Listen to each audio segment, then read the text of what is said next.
When I had my knee injury, I was lucky enough to get a job at Saracens High School. We had Sonia Green, who is the deputy head there, so she gave me a job there, and yeah, I kind of discovered that I enjoyed working with children and could potentially want to go down the teaching route, and then yeah, I was lucky enough to get the job at Heathmount as a sports grad, and kind of went from there, and they put me through my teacher training.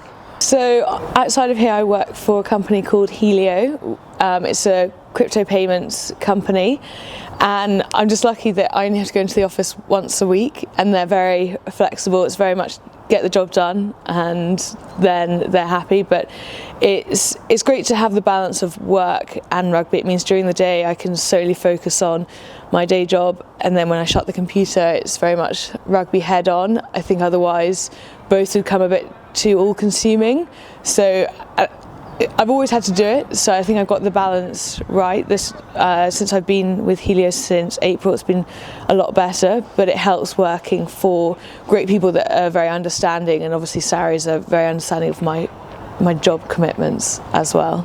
Yes, I was professional with Sevens, with England Sevens when that was a programme, just before COVID. And yeah, the lifestyle was very different. I think, you know, we were in training Monday, Tuesday, Thursday, Friday, so we had a Wednesday off in the week, which is nice. And yeah, you're obviously able to focus fully on your training and your recovery. I was actually injured for quite a large block of that. So I'd say there's pros and cons to both. I think obviously the dream is to be a full-time athlete, 100%. And especially this year, my first year teaching, I'm really feeling sort of the pressure on my body. But there's also the cons of when you're injured and you are in that full-time environment. I think it's really tough. Whereas when you've got a job outside of that, you know, it takes you away from it for a bit and takes your mind off it. So yeah, I think pros and cons to both. But yeah, as I said, the dream is to be full-time rugby, definitely. The league has changed a lot. I think this year has probably been the biggest change, just in terms of how professional all the other clubs are being, and it's so competitive every single week. Like, we don't know who's going to be in the top four, whereas I think in previous seasons that has been pretty obvious. So it's great for the growth of the game. It makes it also our jobs a lot more challenging, and we have to be focused in everything that we're doing, like meetings, training session, come match day.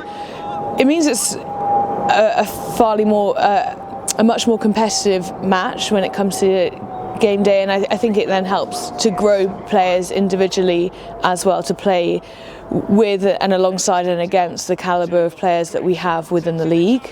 Obviously it would be great to fully professionalise the PWR, but that it has to obviously make sense financially, but I think that's probably the biggest barrier for us, because you've got some girls who are able to train full time. The recovery that entails, like on Sunday we got back at 10 p.m. and half of us had to go to work come Monday morning, which isn't ideal, but we have to make do with that and overcome it. So I think that would probably be what I'd make if I was Queen of Rugby for a couple of days.